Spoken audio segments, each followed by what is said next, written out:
It was 3 a.m. in Fayetteville, North Carolina, the kind of hour when most people believe their homes are the safest place in the world. But for me, my mother's house was never safe. I woke to the sound of heavy footsteps in the hallway, uneven and clumsy, each one landing like a warning shot. The smell of cheap whiskey seeped under my door before it even opened.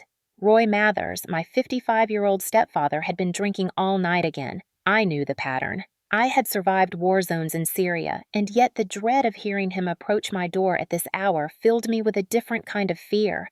The knob rattled once, then again. Before I could move, the door burst inward, slamming against the wall with a crack that made me flinch. He stood in the doorway, shoulders hunched, eyes bloodshot, face flushed. He pointed at me with a sneer and muttered that I thought I was untouchable because I wore the uniform. He told me I was nothing in this house, that all the medals on my chest meant less than the dirt on his boots. I sat up slowly, my voice calm, steady the way I had spoken to frightened civilians overseas. I told him to back off. He laughed. The sound was thick, bitter, and carried years of resentment. Then he lunged, his hand clamped around my arm like a vice. I fought to pull free, but his grip was fueled by anger and alcohol. He dragged me down the hallway, my bare feet scraping across the old wooden floor, and shoved me into the bathroom. The light flicked on, blinding and harsh, exposing the cracked tiles, the mirror with its streaks of age, the toilet that had never seemed more menacing than in that moment. He shouted that I needed to be taught respect, that no soldier's stripes would protect me from him. Then with one brutal shove, he forced my head into the bowl. The shock of cold water enveloped me instantly, my nose and mouth filled with the taste of filth and metal. I thrashed my fists pounding against his arm, but he held me down stronger than I expected. My lungs screamed for air. Memories crashed over me like a wave. Syria, the night we pulled civilians out of a burning building, the smoke that clawed into my chest until I thought I would never breathe again. The sound of my friend Corporal Lewis shouting my name before the explosion silenced him forever. My body shook violently. Then it went limp. For 5 endless seconds, there was nothing. Darkness, silence, oblivion. And then, as if pulled from the bottom of a black ocean, I snapped back. My head yanked upward, water pouring down my face, soaking my hair and shirt. I collapsed onto the tile, coughing, choking, gasping like a drowning soldier dragged from a river. Roy let go. He looked down at me with satisfaction, laughing under his breath, shaking his head. He told me I was weak, that I would never stand up to him, that in this house I would always be powerless. Then he turned and stumbled out of the bathroom, leaving me crumpled on the floor, soaked and shaking. For a long moment, I lay there motionless, chest heaving, the taste of dirty water still in my throat. My hands pressed against the cold tile, my arms trembling. Then I inhaled. One long, ragged breath. I opened my eyes and saw my reflection in the cracked mirror. Water streamed down my cheeks, but it was not weakness that stared back at me. It was fire. It was rage. It was the steel I had carried through every mission overseas, the thing that had kept me alive when everything else fell apart. Roy thought he had won. He thought I was broken. He had no idea what he had just awakened. I whispered to myself that I had survived worse. I thought of the graves of the men who never came home. I thought of the civilians who had clung to me in the smoke, begging not to be left behind. I thought of every promise I had made to protect. I pushed myself up legs, unsteady hands dripping, but my resolve harder than stone. Roy's laughter was still echoing faintly down the hallway, but in my chest something far louder had already begun. This was not over, not even close. He believed he had silenced me. He would soon learn how wrong he was. My name is Sergeant Jessica Kane. I turned 28 last month, but I feel twice that age most days. War does that to you. It takes your years and folds them over until one night feels like a decade, and a decade feels like one endless night. I joined the Army at 19, fresh out of high school in Raleigh, North Carolina, after realizing college was a door I could not afford to open. My father had passed when I was 14, a heart attack that struck him at work on a construction site, and since then, my mother had been doing her best to hold the pieces together. Her best was not enough to keep me from seeing the bills pile on the kitchen counter like a wall closing in. I needed a way out, a way to serve, a way to find purpose, and the Army offered all three. At first, it was about escape, but it quickly became about something bigger. I found a family in uniform, brothers and sisters who stood beside me through mud, fire, and sand. My path led me into multiple deployments, but the one etched deepest into my bones was Raqqa, Syria. The desert sun there was merciless, burning skin until it cracked the air full of grit and dust that coated your lungs until every breath felt heavy. I was part of a team assigned to clear neighborhoods once held by militants searching for explosives, weapons, and any survivors left behind. We called it routine, but nothing about it was ever routine. On one night patrol, I carried a little girl no older than 6 through a building half collapsed from shelling. She clung to me, her small arms shaking, her eyes wide with terror. She whispered a word in Arabic I later learned meant please. That word has never left me. She was one of 3 civilians we saved that night, and though the mission report listed it as successful, my memory does not allow me the comfort of calling it that. Because that same night, Corporal Daniel Lewis, my closest friend on the team, was killed.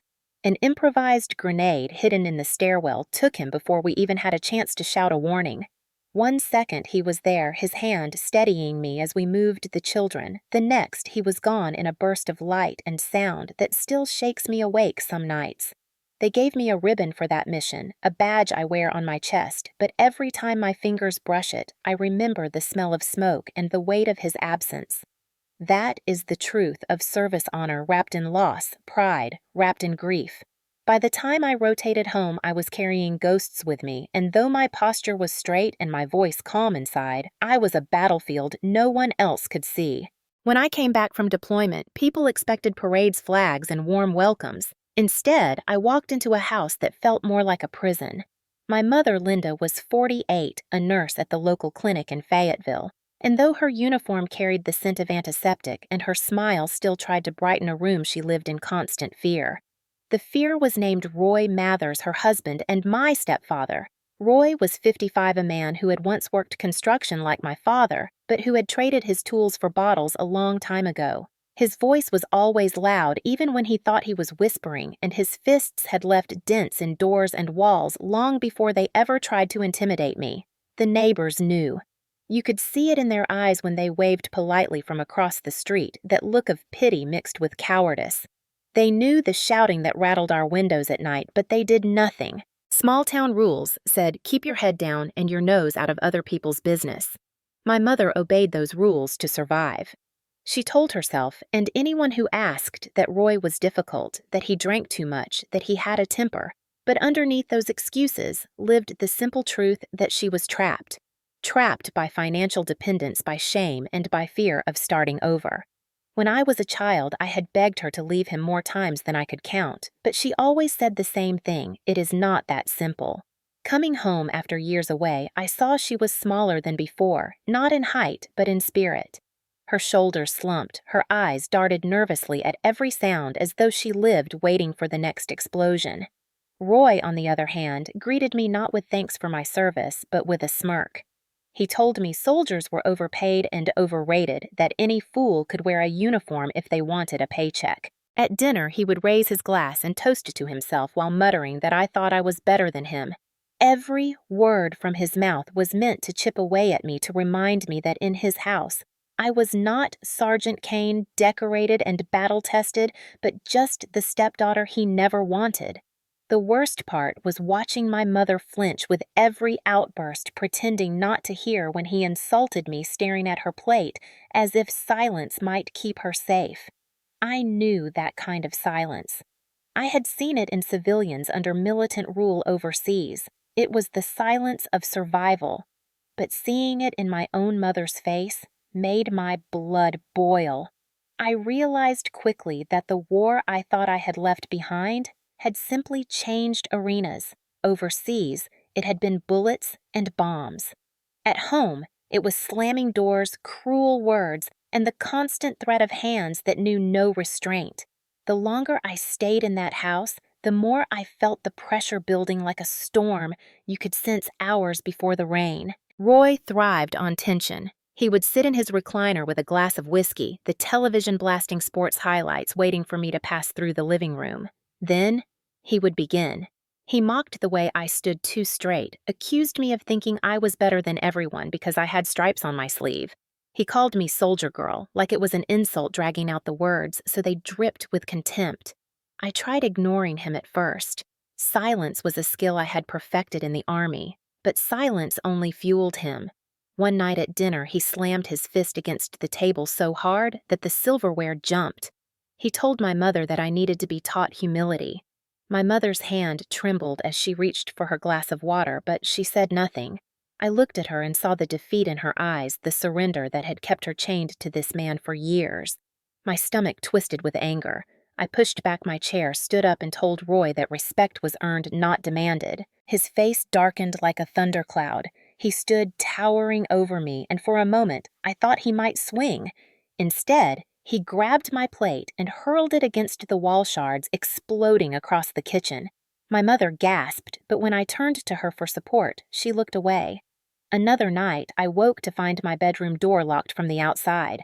I pounded on it, demanding he open it, and eventually he did, laughing that I should get used to following orders. The humiliation burned hotter than any desert sun I had known overseas. Each confrontation escalated. The insults became louder, the threats sharper, and the line between words and violence thinner. Then came the night when he crossed it. We were arguing in the living room after he accused me of disrespecting him in front of a neighbor.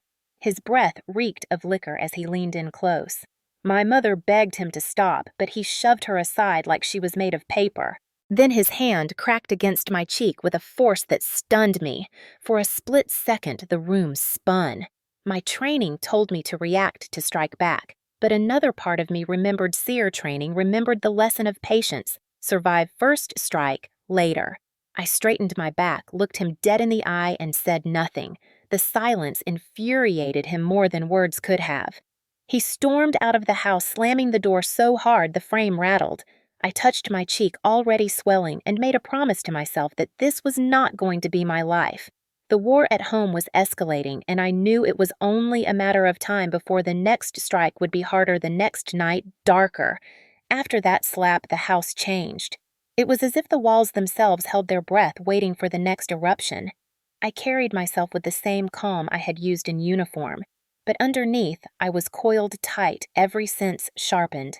My mother tiptoed around Roy like a shadow, her movements small, her voice quieter than ever. She placed frozen peas against my cheek that night without saying a word, as though silence could erase what had happened. But silence never erases. It only feeds the fire. Roy seemed almost energized after that moment of violence, as if finally proving he could break me made him bolder. He would brag to his drinking buddies on the porch that the army had not made me tough after all. He would sneer across the table, daring me to challenge him. Every night I waited, listening to his footsteps, measuring the slur in his voice, calculating how much alcohol it took for him to move from loud to dangerous. My army training taught me to assess threats, to scan for exits, to know when to push and when to endure. I found myself doing the same at home, mapping the house like a battlefield. The kitchen knives, the back door, the distance between my room and the bathroom, all of it became part of my silent strategy. I remembered a moment from SEER training when an instructor had shoved my head into cold water and ordered me to hold as long as I could. He had leaned down and whispered that panic kills faster than pain. That memory came back each time Roy raised his voice. I told myself to stay calm, to wait for the right time. But calm did not stop the dread. Every evening I sat on the edge of my bed, staring at the door, wondering if tonight would be the night he went too far. My deployments had taught me to recognize when a mission was turning. This was turning. The house was no longer just toxic, it was a fuse burning towards something inevitable. My mother was disappearing into herself, her once warm laughter now replaced by silence and sighs. I wanted to protect her, but every time I spoke up, Roy turned his anger on me harder. He wanted me broken, wanted to prove that no battlefield experience meant anything under his roof. The air inside that house grew heavy, thick with waiting. Even the neighbors noticed. Mrs. Miller, who lived 2 houses down, asked me quietly one afternoon if I was safe. I lied and told her I was fine. She gave me a look that said she did not believe me. I could not admit the truth yet, not until I had proof, not until I knew how to strike back. Still, I felt it in my bones the final clash was coming. And when it did, it would not be another slap or another insult. It would be something worse. That sense that soldier's instinct kept me awake in the small hours of the night. It was during one of those hours at 3 a.m. that the door to my room crashed open and my world shifted forever. The slap was not the end. It was the beginning of a new stage one where Roy no longer pretended to restrain himself. Every day after that moment, he pushed harder, testing boundaries, daring me to push back. The house became a place of constant noise, his voice echoing off the walls, my mother's whispers trying to soothe him, the sound of bottles clinking as he poured another drink. I had spent years in combat zones where silence meant danger, but here in this house, it was the shouting that signaled trouble. Still, the silence afterward was worse because it meant he was planning his next move. He began small. He would knock on my bedroom door at night and laugh when I refused to answer. He called me coward, said I was nothing without my platoon to hide behind. In the mornings, he would sit at the kitchen table in his undershirt staring at me while I drank my coffee. He would mutter insults under his breath, daring me to react. I kept my face calm, my shoulders squared, repeating to myself the lesson drilled into me during SEER training: composure under pressure. Panic kills faster than pain. But there were cracks in my armor. One evening, he cornered me in the hallway. My mother was in the next room, folding laundry, pretending not to hear the way his words cut into me. He leaned in so close I could smell the sour stench of whiskey. He said I should be grateful he allowed me to stay in his house, that a real man would have thrown me out the day I came home. My fists clenched at my sides. I wanted to break him right there to show him I was not afraid. But I remembered the little girl I had carried out of that building in Raqqa. She had survived because I had chosen patience over impulse, because I had chosen to act at the right moment.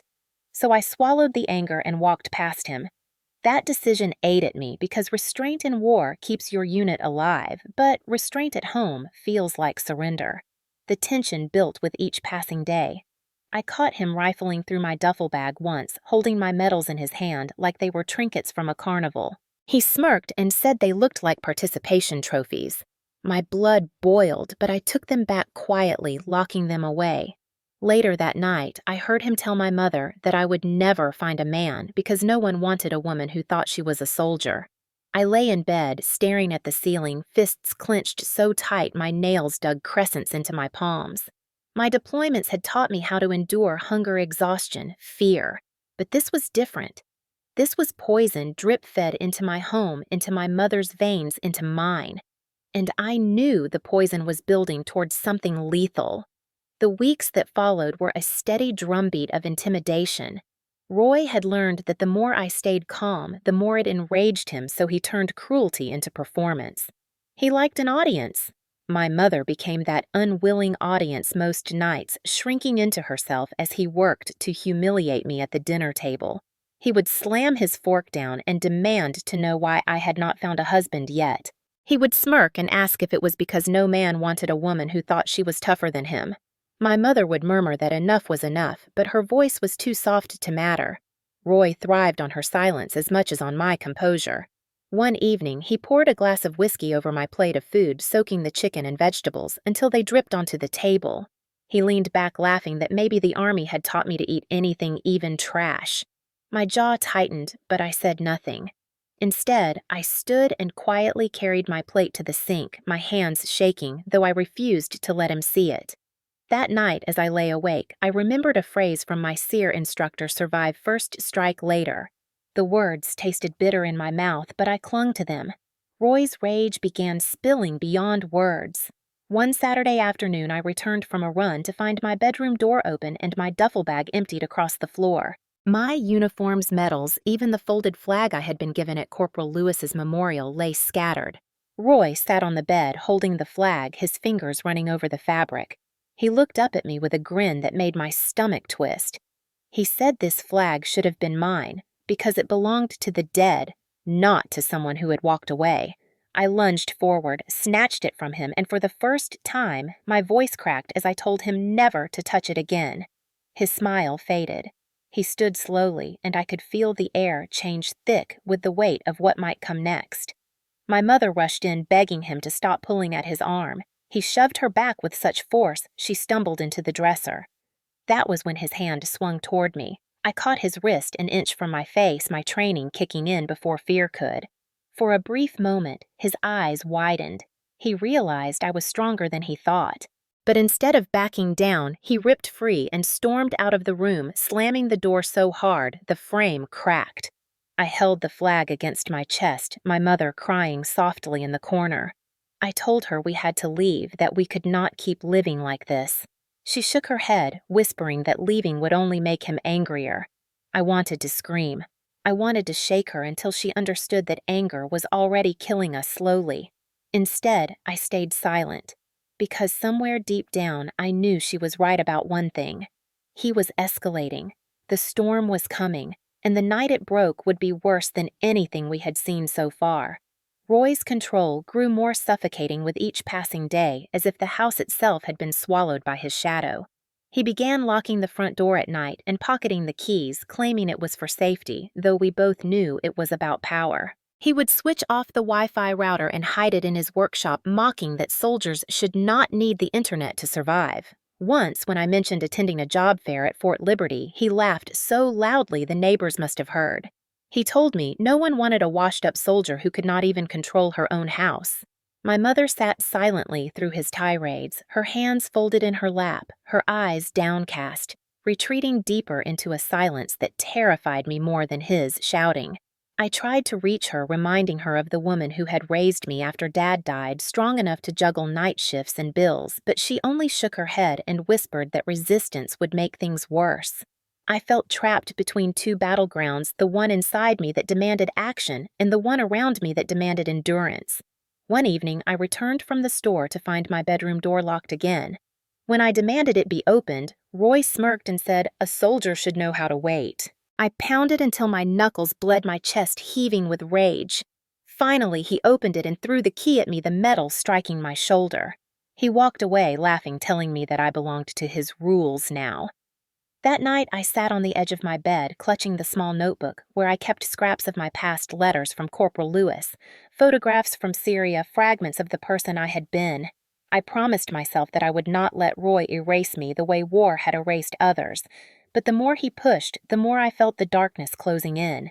He began playing cruel games, turning off the hot water when I showered, taking my phone charger, knocking on my door every hour of the night just to break my rest. Sleep deprivation is a weapon of war. I had endured it in training, but to experience it in my own home was another kind of torture. I felt my body weakening, my mind fraying at the edges. The soldier in me calculated and prepared, but the daughter in me ached furious that my own mother allowed it. The breaking point came one evening when Roy dragged a chair into the hallway and sat outside my door, drinking straight from the bottle, announcing loudly that he was waiting for me to make a mistake. I lay awake staring at the ceiling, every nerve taut. I could not move without him hearing, it could not breathe without imagining him counting my breaths. Hours passed like days. Finally, around 3 a.m, I heard the chair scrape back. His footsteps moved toward my door. The handle turned. In that moment, I knew the storm I had been sensing was finally here, and when it broke, something inside this house would never be the same again. The night the storm finally broke began like so many others, with Roy drinking until the walls shook with his laughter. My mother tried to disappear into her bedroom, clutching a book she would never read, pretending not to hear the clinking of ice against glass. I sat in my room boots, still on my body, restless like it always was before patrols overseas. I could feel it coming. The air was too heavy, the silence between his bursts of noise too sharp. Around midnight, he started pacing the hallway, muttering about respect and obedience. Every time his steps passed my door, I felt the vibration through the floorboards. I thought of the little girl in Raqqa, whispering, "Please," as I carried her from the rubble. I thought of Corporal Lewis and the explosion that had taken him. Those memories hardened into steel inside me, a reminder that survival required patience, but also a readiness to move when the moment came. At 2:30 in the morning, the pacing stopped. For a few minutes, there was only the faint hum of the refrigerator and the sound of my own heartbeat in my ears. Then the scrape of wood against tile reached me. He was dragging a chair again, placing it outside my door like a sentry. I sat motionless on the edge of my bed, watching the shadows dance across the walls. My training told me to stay still, conserve energy, but my pulse raced as if I was back on a night raid waiting for the breach. At 3 a.m., the handle rattled. The door burst inward, the chair clattering aside. Roy stood framed in the doorway, his face flushed, his breath sour with whiskey, his eyes glassy and mean. He pointed at me and barked that I thought I could defy him under his roof, that I needed to learn once and for all who was in charge. I rose slowly, meeting his gaze with a calm I did not feel. He sneered and lunged forward, grabbing my wrist so tightly the bones ground together. He yanked me into the hallway, my shoulder slamming the wall, pain shooting down my arm. My mother's door cracked open, her voice trembling as she pleaded with him to stop. He barked at her to shut up and the door closed again. He dragged me down the hallway, his grip iron, his muttering turning into shouts about how I thought I was a soldier, but I was nothing. The bathroom door swung open with a slam that echoed in my chest. The light was harsh, bouncing off the cracked tiles, and in that split second, I knew exactly what was about to happen. His hand shifted to the back of my neck, pushing me toward the toilet. My boots scraped against the tile. My muscles tensed my lungs, already preparing for the shock. He hissed that I needed to be cleansed of my arrogance. And then, with brutal force, he shoved my head down. The cold water closed over me, stealing air, stealing sound. For a heartbeat, I fought, then the world narrowed to darkness. My lungs convulsed, my chest heaved, and then everything went silent. I was gone. The instant the water closed over my head, every instinct I had, honed in training and combat, screamed at me to fight yet. The weight of Roy's hand pressed against the back of my neck held me under as if he wanted not just to silence me, but to erase me. The cold was shocking, almost electric, rushing into my nose and mouth until my chest burned with the desperate need for air. My arms flailed, fists pounding against the porcelain rim, but the sound was muffled by water and rage. My mind flickered with images I had tried to bury the smoke-filled stairwell in Raqqa. The flash of light when the grenade took Corporal Lewis, the silence that followed as if the world itself had died. I could hear his voice in my memory calling my name, and now Roy's distorted laughter bubbled above me in the present. A cruel reminder that I was not on a battlefield thousands of miles away, but trapped in my own home, assaulted not by an enemy combatant, but by the man who called himself my stepfather. My lungs convulsed, searching for oxygen, my vision narrowing, the edges darkening. In those final seconds before unconsciousness, my body went limp, the survival instinct shutting down as the world dissolved into black. I do not know how long I was gone, but later I would measure it as 5 seconds, when I hovered between life and death, 5 seconds when he thought he had won. Then, with a violent yank, my head was pulled from the water air, slamming back into my lungs in a ragged gasp that tore through the silence. Water streamed down my face, soaking my shirt, dripping onto the tile. I collapsed against the wall, coughing, choking, trying to remember how to breathe. Roy stood over me, his chest heaving, his mouth twisted into a grin that carried nothing human. He barked that I was weak, that all my training, all my stripes, all my missions meant nothing in his house. He said I was nothing but a girl who would always answer to him. He spat the words like venom, then staggered back toward the hallway, laughing to himself as if he had finally proved his point. I lay on the tile floor, my palms pressed flat against the cold surface, my heartbeat pounding in my ears, my chest aching from the burn of oxygen rushing back.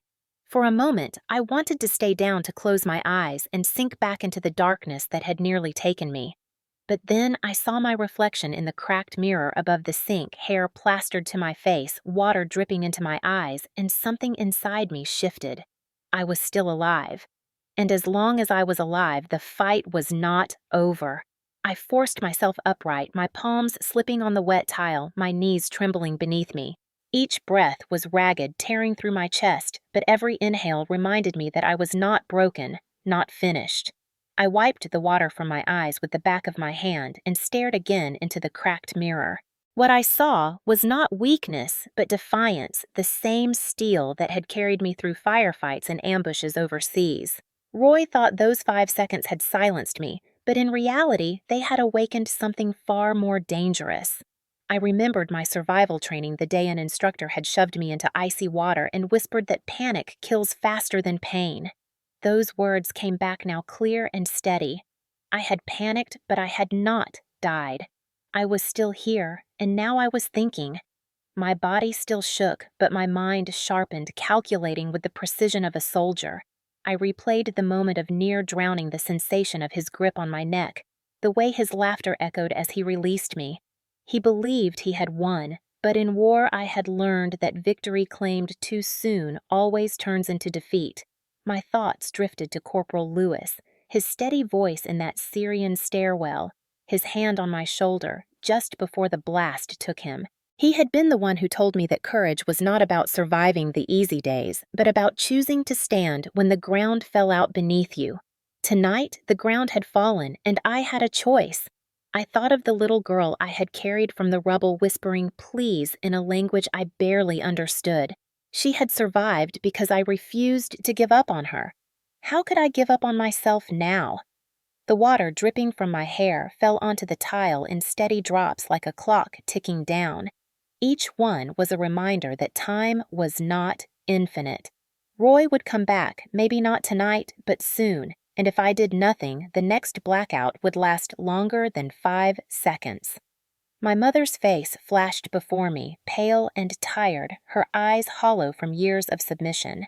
She had accepted her prison, but I refused to accept mine. I stood legs unsteady but locked into place, my reflection staring back with fire where fear had been. My voice was a whisper, but steady, as I told myself that I had survived worse, and I would survive this. More than that, I would end it. The soldier in me had returned, not with panic, but with purpose. I stood in the bathroom doorway, water still dripping from my hair and pooling at my feet, and felt the entire house pressing in on me. Roy's footsteps had already faded down the hall, the sound of his bottle clinking in the kitchen like a victory toast, but I no longer heard it as a threat. I heard it as a countdown. The soldier inside me, the one I thought I had left behind in Raqqa, was awake again, and she was already making a plan. My breathing slowed to a deliberate rhythm, each inhale steady, each exhale sharper than the last. I reached for the towel hanging by the sink and wiped my face, not to dry off, but to clear my vision to see the battlefield as it really was. I scanned the small room, the cracked tiles, the mirror, the narrow window above the tub, the door hinges. Every detail became information. This was no longer a home. This was an operation site. I whispered Lewis's name under my breath like a promise. He had died because we stayed to save civilians. I had lived because I had chosen patience over impulse. Now patience would become my weapon again. My mother's door creaked softly. I caught a glimpse of her pale face, her eyes wide and wet with tears. She did not speak. She only looked at me, and in that silent exchange I felt years of fear. Shame and exhaustion passed between us. I wanted to tell her it was going to be okay, but the words would have been a lie. It was not okay. It would not be okay until I acted. Roy's voice rose again from the kitchen, mocking and cruel, calling me weak, telling me to come clean up my mess. I clenched the towel in my hands, every muscle in my body taut, but I stayed still. SERE training had taught me that the first response is rarely the right one, that survival depends on waiting until the moment when action will matter most. My reflection in the mirror no longer looked like a victim. It looked like a soldier on the edge of a mission. I whispered to myself that this was not the night I would lose. This was the night I would begin. My plan was still forming, but the vow was already set. I would gather proof, I would expose him, and I would not stop until he could never hurt me or my mother again. The drops of water on the tile had stopped ticking. In the silence, my heart beat steady and sure. The darkness he thought had swallowed me had instead become my cover. He believed he had broken me. He had no idea that he had just trained me for the fight to come. I did not rush. That was the first difference between the soldier I had been overseas and the scared girl stuck in a house with a drunk man who thought he owned our lives. After the bathroom, I lay awake all night until the sky outside my window turned a thin, cold blue, thinking through options like a planner mapping an operation. The SEER training echoed in my head. Observe, collect, survive, report. If I wanted to end this, I needed evidence that could not be dismissed as a family argument. I needed proof that would move people who otherwise looked away. The first thing I did was format my anger into method. I started by compiling a list in my head of what would matter in court, and in the court of public opinion recordings, timestamps, medical documentation witnesses, and a narrative that could survive scrutiny. I cleaned out a drawer and found my old deployment pouch. Inside, I kept a small digital voice recorder and an extra battery. I bought 2 inexpensive but reliable motion cameras online with my own money, the kind that plug into a wall and upload clips to the cloud. The Siri part of me appreciated simple gear that worked without drama. I placed a camera in the living room where most of the shouting happened angled so it would capture the entryway and part of the kitchen. Another camera I hid near the hallway that led to my room and the bathroom tucked behind a stack of boxes that looked harmless. I tested them at night, walking through the frame, checking the angles, making sure they recorded clear audio. Next, I documented my injuries. I took photos with my phone of the bruises that were already forming the swollen cheek I had after the slap the water stains on my uniform shirt from that night in the bathroom. I went to the clinic under the pretense of checking a persistent cough and asked for a basic exam. The nurse was efficient, and I got a medical record showing my visit and the notes I needed about soreness and swelling. Paper is stubborn, it refuses to be erased. Then I began to gather allies quietly. I called Mrs. Miller from 2 houses down, pretending to need help with a sagging fence, and when she arrived, I asked if she would keep an eye out and, if needed, be willing to tell what she saw. She clutched my hand with those old knuckles and said the neighbors had worried about us for years. She promised to be a witness if it ever came to that. I sent a text to David Ross, my old unit contact who now worked with military police intermittently. I kept the message clinical, asking for guidance on evidence and confidentiality, nothing inflammatory. He replied quickly with a line that steadied me, telling me to document everything and to be careful. That one word of encouragement made the whole process less lonely. My plan was forming not as revenge, but as precise retaliation designed to dismantle his power without letting him twist the story. I would not meet violence with violence and lose the moral high ground. I would gather truths that could not be shaken. Gaining proof meant timing. Roy loved predictable patterns, the late-night drinking, the angry pacing, the way he puffed himself up after a few beers, as if the world owed him deference. I exploited that predictability. I kept my own routine and watched his like a sentry watches a perimeter. When he left for the bar, I noted his route and how long he typically stayed. When he came home and passed out in the recliner, I recorded the exact times. The cameras caught more than I expected at first. They recorded slurred threats, the soft but complicit silence of my mother, and a series of smaller acts that in isolation might seem petty, but in total painted a pattern of intimidation and control. I cataloged each clip, timestamping and uploading to secure cloud storage under a password only I knew. I learned the law as I worked reading North Carolina statutes about domestic violence and one-party consent to recordings. I pushed away the part of me that wanted to act immediately and instead let structure win. I saved messages from neighbors who had texted after hearing shouting backing up the footage with testimony. One morning, I printed a timeline and pinned it to my bedroom wall, like a mission board: dates, incidents, witnesses, camera IDs. The act of seeing it all laid out made it less chaotic and more actionable. I also preserved physical evidence. I collected the shredded remnants of the plate Roy had smashed and put them in a sealed envelope with notes about the incident. I saved the shirt I had been wearing the night of the toilet attack and sealed it in a paper bag to keep the blood and water stains intact for forensics. It felt clinical and cold to treat these things like exhibits, but that detachment kept me from being consumed by emotion. While I built my case, I also kept a public face to maintain normalcy. I attended a veterans meetup at the local community center and listened to older soldiers swap stories. I let them think I was simply trying to reintegrate. In truth, I was quietly asking questions about legal aid, about how other service members had navigated domestic disputes.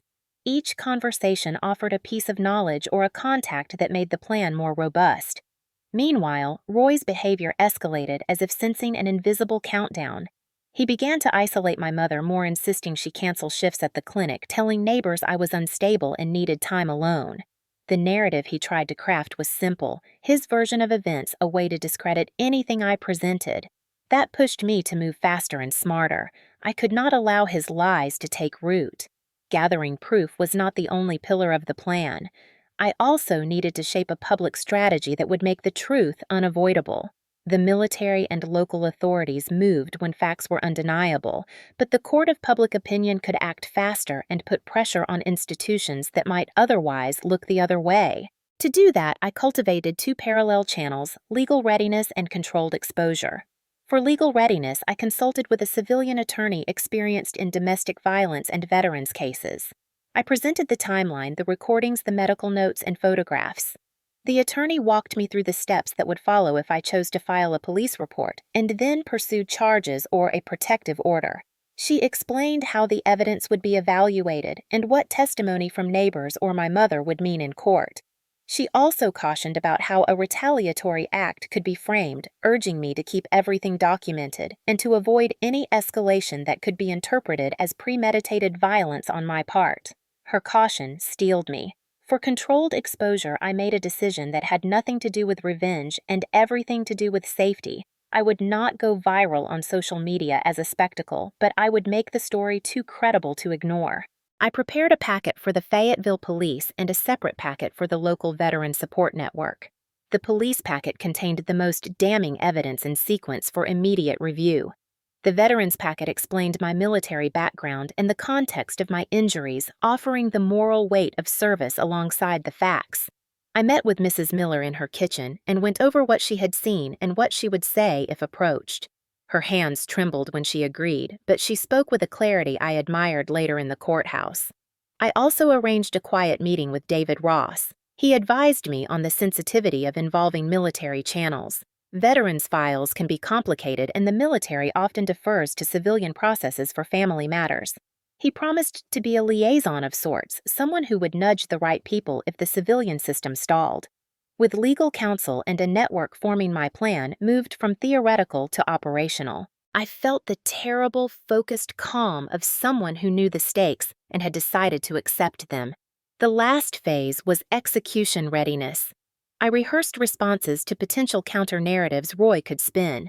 If he claimed I had provoked him, I had clips showing his pattern of escalation. If he said I was unstable, I had medical visits and character witnesses from Fort Liberty to rebut that. I even prepared a short, measured statement that I could read if the police came that would be factual and free of the heat of the moment.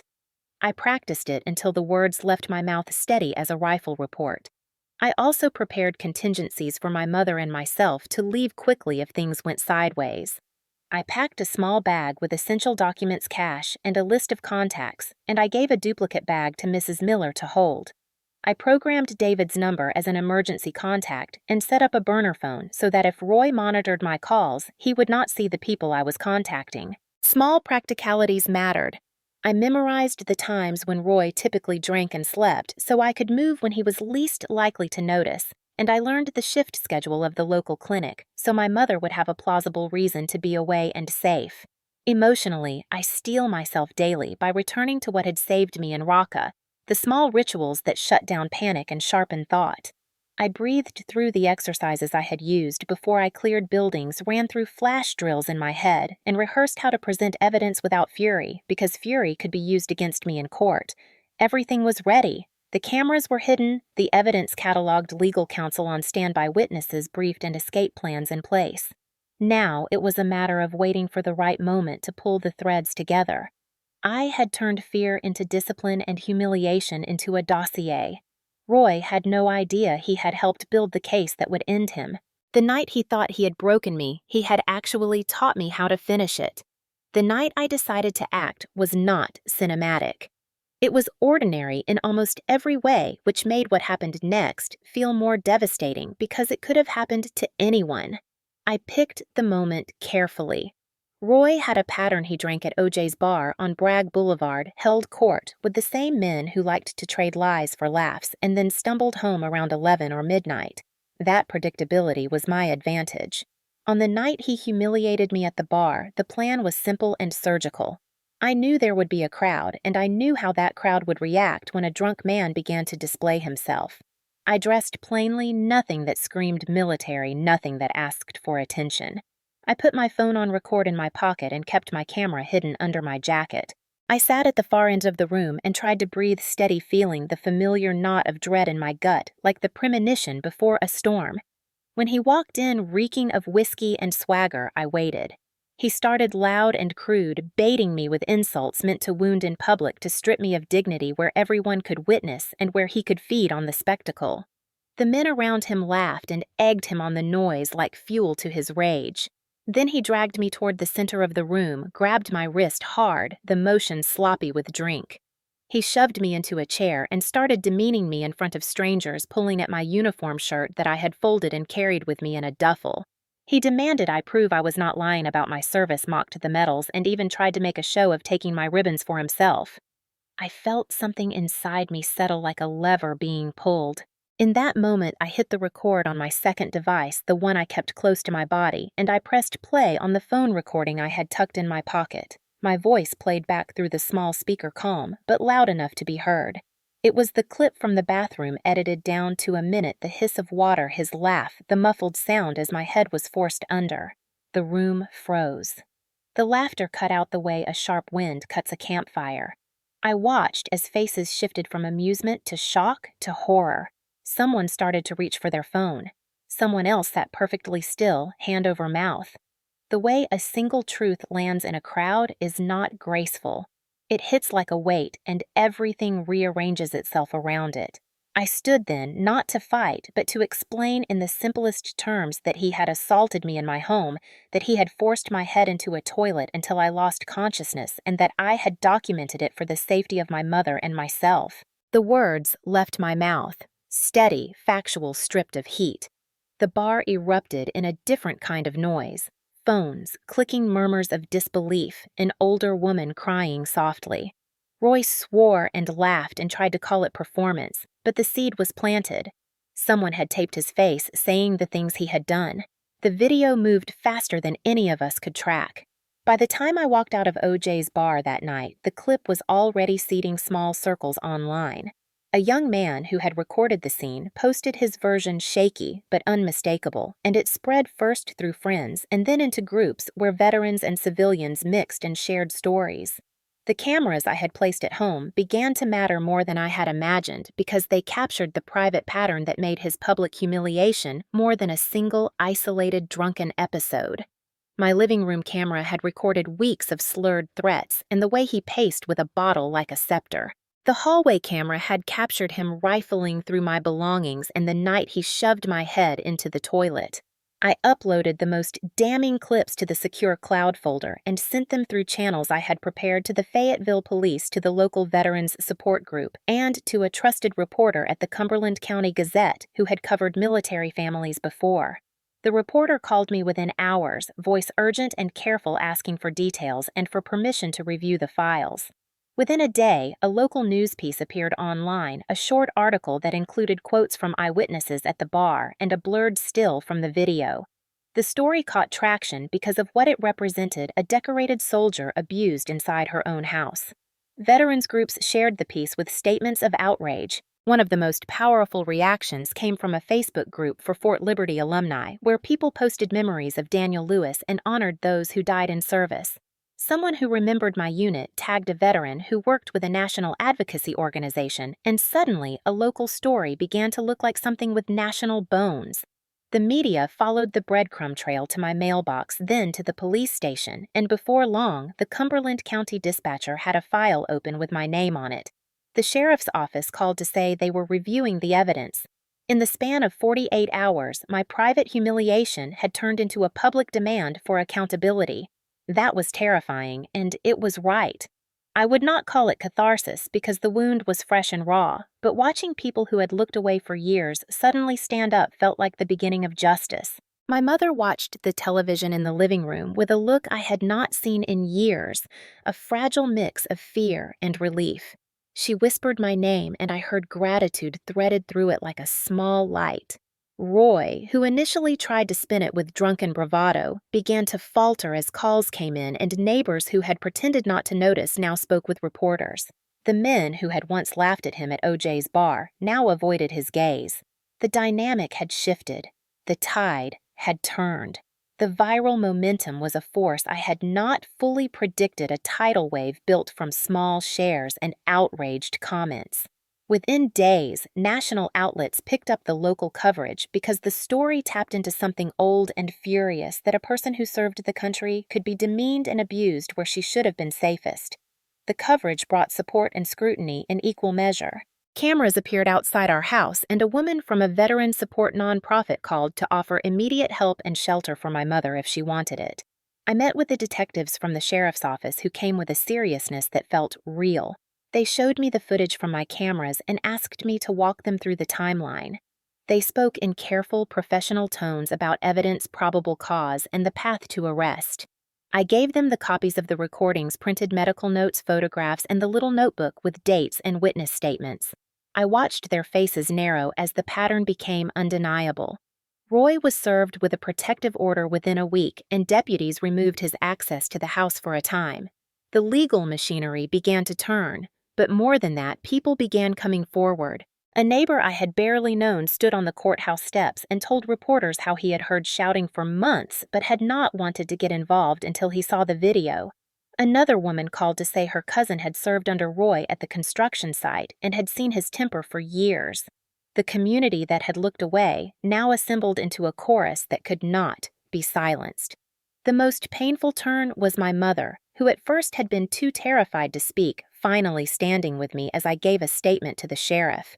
She read aloud a short account of nights she had never told anyone about, her voice shaking but present.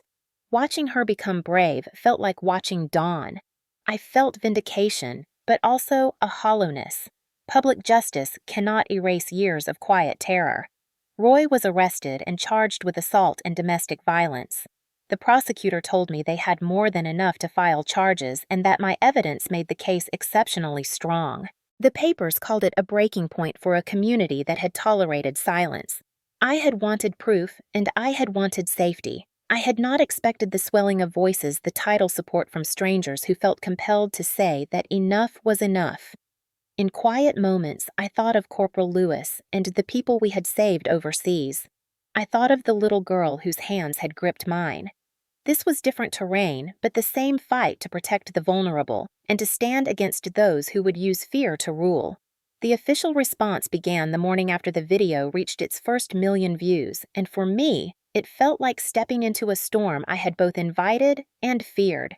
The knock on the door came just after sunrise, firm and unhesitating. 2 deputies from the Cumberland County Sheriff's Office stood there.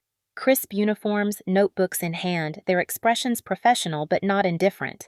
They asked for me by name, confirmed my identity, and explained they were here to take a statement and secure evidence.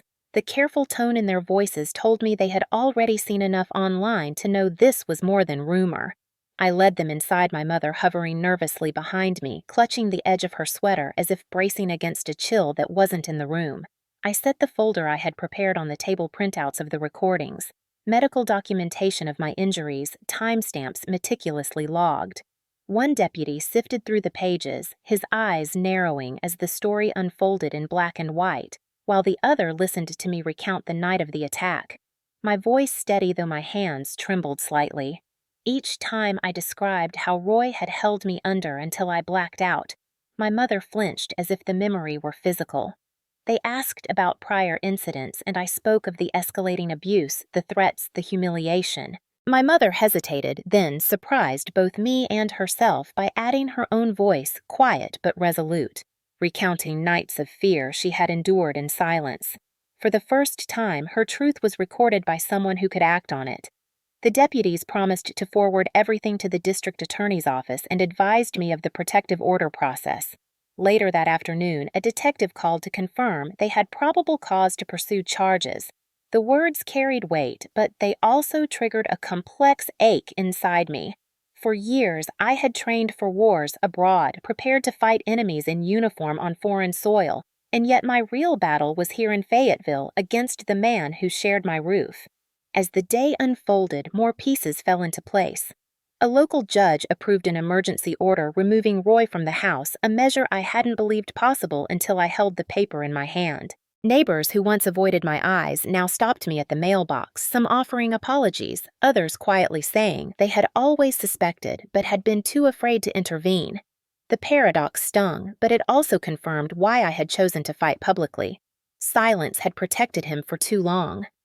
That evening, as I sat at the kitchen table with my mother, the house uncharacteristically quiet, I realized the storm had only just begun. The law was moving, the community was awakening, but the trial ahead promised more confrontation, more exposure. Still, for the first time in years, I felt the balance shifting toward justice. The day of Roy's arrest unfolded with an eerie calm, the kind that settles before thunder splits the air. I had expected chaos, maybe even resistance, but when the deputies arrived at OJ's bar to serve the warrant, he was too drunk and too sure of himself to recognize the gravity of what was happening. Witnesses later told me he laughed when they first approached, thinking it was a misunderstanding until the handcuffs clicked shut and the laughter drained from his face. Seeing the mugshot online later that night sent a shock through me, not because of his expression, which was still defiant, but because it was proof. For years, I had endured his reign of control in private spaces. Now he was in the system, reduced to an inmate number and a docket line. The first court appearance came quickly, a preliminary hearing in the Cumberland County Courthouse. I sat in the gallery beside my mother, her hands clasped so tightly her knuckles blanched white. The courtroom smelled faintly of old wood and disinfectant, the hum of the air conditioner filling the gaps between voices. When they led Roy in wearing an orange jumpsuit, the image was almost surreal. Gone was the swaggering man who held court at the bar or terrorized our home. He was shackled, subdued, and stripped of the illusion of control. Yet when his eyes found mine across the room, the glare carried the same venom as before, a silent promise that if he ever had the chance, he would make me pay for daring to expose him. The judge reviewed the charges: assault, domestic violence, violation of safety, and read from the affidavit that included my account of the 3 a.m. attack. Hearing it spoken aloud in that formal setting was harder than I expected. It wasn't just my memory anymore. It was evidence. It was the state declaring that what had been done to me was not just immoral, but criminal. My mother squeezed my hand so tightly I felt the tremor in her bones, and for a moment I thought she might falter. But when asked if she wished to make a statement regarding the protective order, she stood. Her voice shook, but she said clearly that she had lived in fear for years and that she supported the charges. Watching her reclaim her voice in that courtroom felt like witnessing a quiet miracle. Roy tried to interrupt, muttering under his breath that she was lying, but the judge silenced him swiftly. The gavel struck once firm and final, and the conditions of his bail were read. He would remain in custody until the trial. The weight in my chest eased slightly, though I knew this was only the beginning. As we walked out of the courtroom, cameras flashed, reporters shouted questions, and strangers nodded at me with recognition. I had never wanted fame, but in that moment, I understood that our story now belonged to more than just us. It had become part of a broader reckoning, and the courtroom was only the first stage. The trial began on a gray morning in the Cumberland County Courthouse, the kind of day when the clouds press low and heavy, as if the sky itself anticipates what will unfold. I walked into the courtroom in my dress uniform, not because I wanted to impress anyone, but because I needed to remind myself who I was. Sergeant Jessica Kane, not just a victim, but a soldier who had survived worse than the man waiting at the defense table. Roy sat there in a suit borrowed from his brother, his hair slicked back, his jaw clenched in the same expression he had worn whenever he wanted me to fear him. But the setting stripped him of power. The rows of jurors, the judge elevated above us, the prosecutors with their stacks of evidence. It was no longer his domain. The prosecution opened with the video. The grainy clip from the bathroom filled the courtroom with sound, my muffled struggle, his taunting laugh, the awful splash. The jurors shifted uncomfortably, a few visibly flinched. The silence afterward was suffocating. Then came the witnesses' neighbors who admitted they had overheard screaming but had stayed quiet, a friend from OJ's bar who testified how Roy bragged about putting me in my place, and finally, my mother. Watching her walk to the stand felt like watching someone climb a mountain barefoot. She held herself straighter than I had ever seen, her voice breaking only once as she told the jury how Roy had terrorized us, how she had been too afraid to intervene the night he dragged me into the bathroom. Every word she spoke was a reclamation of her life. When my turn came, I stood, my boots clicking softly against the polished wood as I approached the witness stand. My oath felt heavier than any weapon I had carried. The prosecutor's questions guided me through the story, and I recounted everything: the escalating abuse, the 3 a.m. attack, the seconds of blackout, and the moment I opened my eyes on the tile and realized survival was not enough, that I needed to fight back with truth. My voice faltered once when I spoke of Corporal Lewis and how his sacrifice in Syria had taught me that silence in the face of cruelty dishonors the living as much as the dead. I let the jury see the soldier and the woman, the survivor and the fighter. When the defense cross-examined Roy's attorney tried to paint me as unstable, haunted by combat trauma, exaggerating what happened for attention, but every time he implied my service had made me fragile, I met his gaze and reminded the jury that fragility does not record video, does not log dates, does not build a case meticulously for months. Fragility drowns. Survival fights its way back. I left the stand with my head high, my mother's eyes glistening with pride. For the first time in years, I felt the scales tipping not only toward justice for me, but toward accountability for him. The final day of the trial carried a tension so sharp it seemed to cut through the very air in the courthouse. I sat with my mother in the front row, her hand folded into mine, both of us staring straight ahead as the jury filed back into the room. Time seemed to stretch, every shuffle of shoes and whisper echoing too loudly. When the foreman stood, paper trembling slightly in his hands, I felt my pulse hammer in my throat. The words came steady but heavy: guilty on all counts. Guilty of assault, guilty of domestic violence, guilty of unlawful restraint. The verdict rippled through the courtroom like a wave, and for the first time I saw Roy's bravado crack. His mouth tightened, his jaw shifted, and the glare he tried to throw across the room landed empty. The judge wasted little time. She spoke with measured authority about the seriousness of the crimes, about how abuse within the home corrodes not just individuals but entire communities. She sentenced him to 7 years in prison, followed by 3 years of supervised probation with mandatory alcohol treatment and anger management. Each word landed like a stone, building a wall between him and the life he had once controlled. My mother's breath hitched audibly when the gavel came down, final and unyielding. Reporters rushed outside to catch statements, but inside the courtroom there was only the hush of release. My mother leaned into me, her tears hot against my shoulder.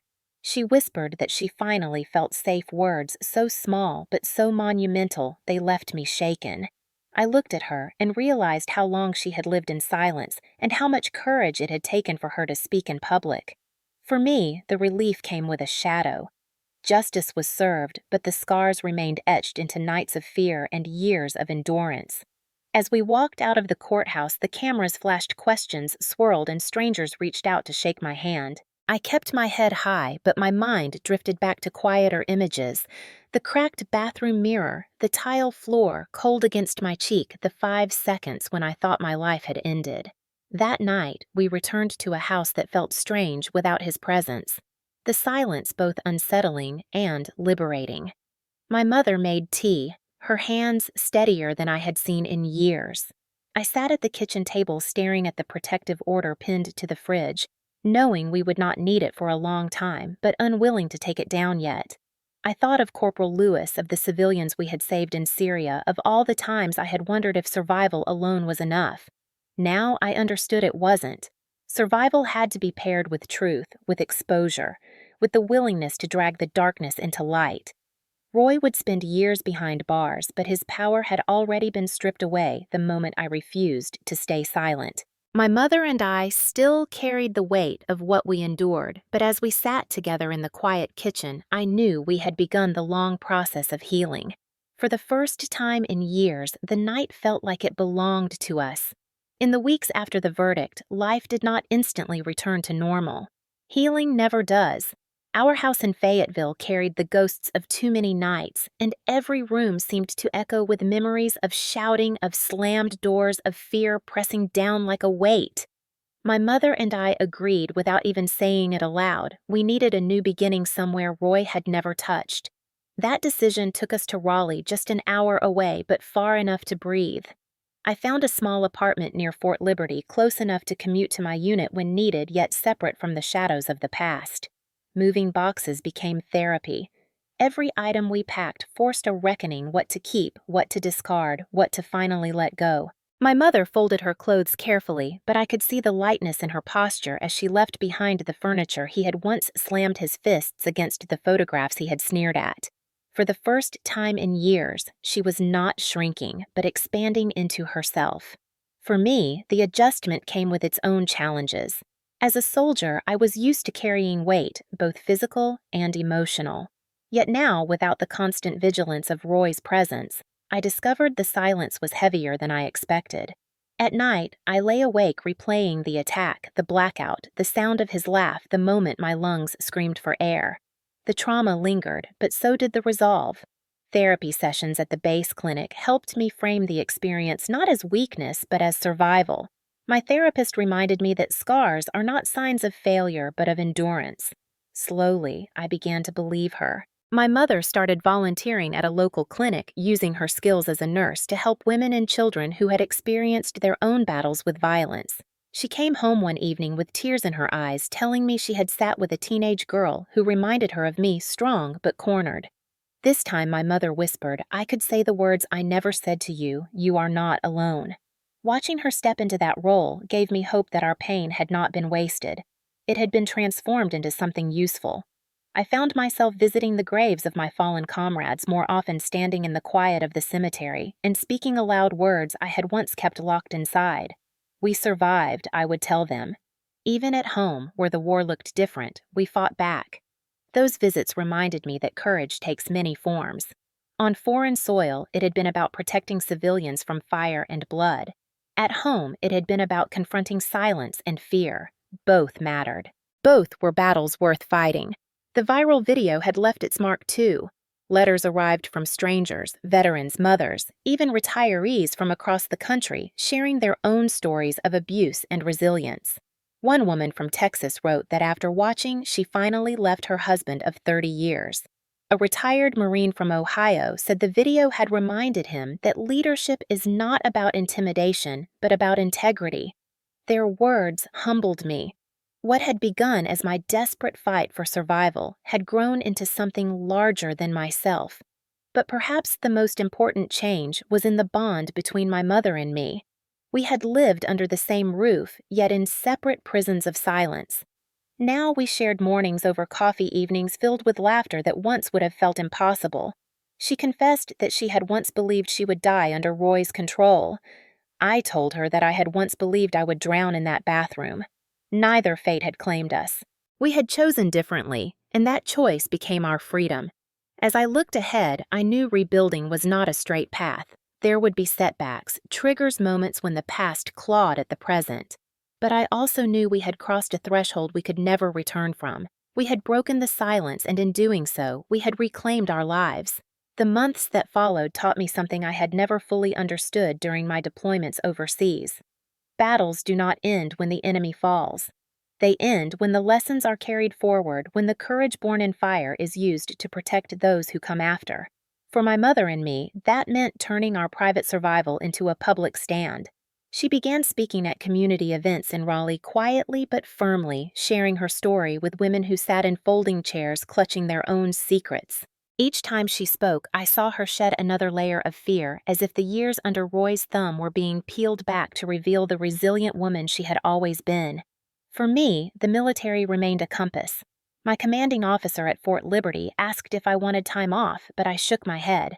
Service gave me structure, and structure gave me strength. Yet I also found myself drawn into advocacy in ways I hadn't expected. Local veteran groups invited me to share what happened to remind younger soldiers that courage doesn't only belong on the battlefield. I told them that the uniform we wear is not just for combat abroad, but for defending integrity at home. Every time I stood in front of them, I thought of the jurors' faces, of my mother's trembling voice in court, and of the 5 seconds when I thought my life had ended. Those memories gave my words weight.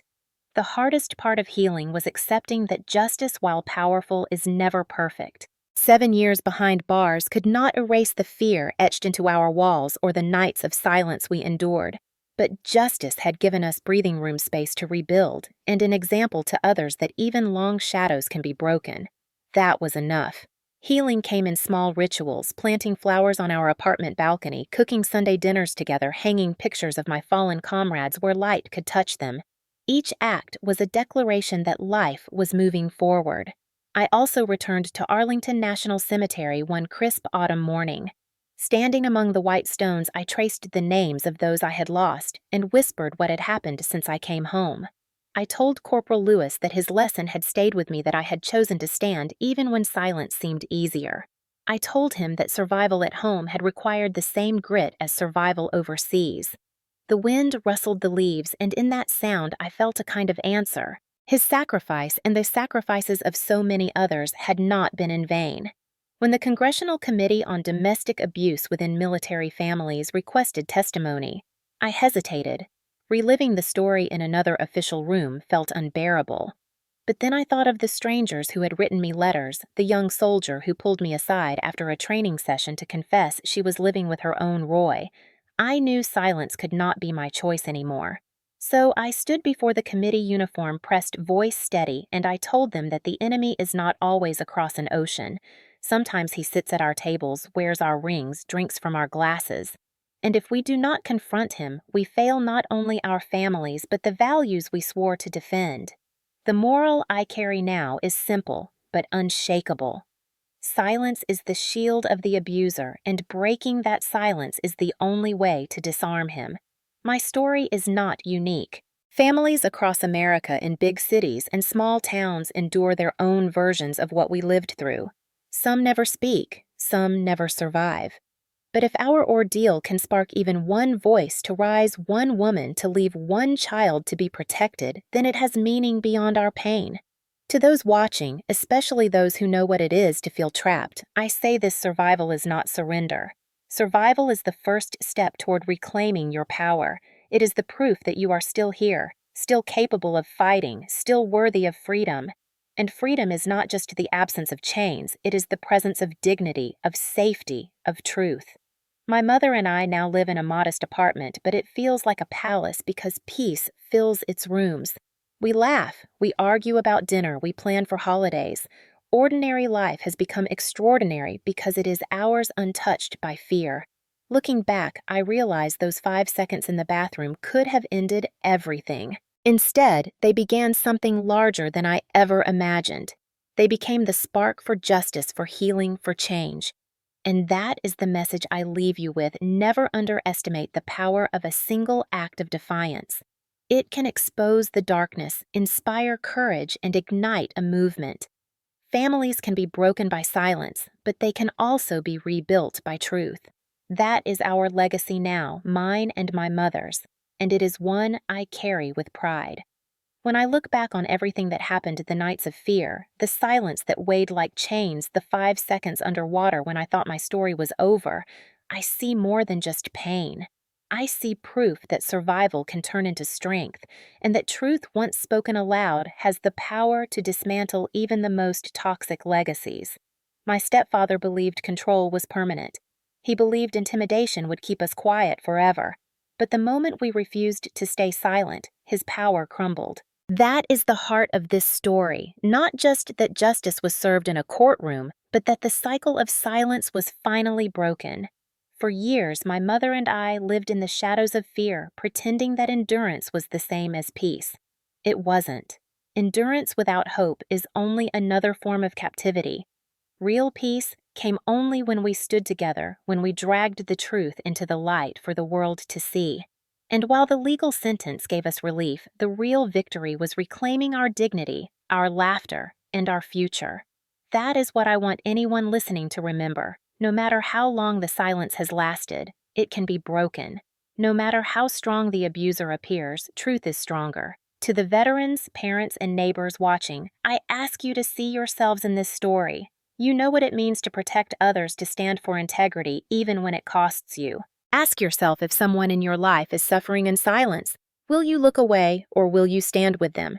Sometimes the bravest act is not charging into a battlefield, but reaching across a kitchen table and saying, "You're not alone." To those still trapped in homes like mine once was, let this be your sign. Survival is not surrender. Speaking out may feel impossible, but it is the only path to freedom. Your story deserves daylight. Your voice deserves to be heard. And you are stronger than the fear that tells you otherwise. As I close this chapter of my life, I offer the lesson that carried me through. Courage is not the absence of fear. It is the decision to act while afraid. My mother and I chose to act, and it changed everything. If our story moves you, let it remind you that silence helps no one. Change begins with a single voice. So I ask you now, where are you watching from today, and what truth have you been waiting to speak? Leave your answer in the comments. If this story resonated with you, share it, subscribe, and stand with us as we continue to shine a light on stories too long kept in the dark. Because together we can make sure that no one else has to endure what we endured in silence.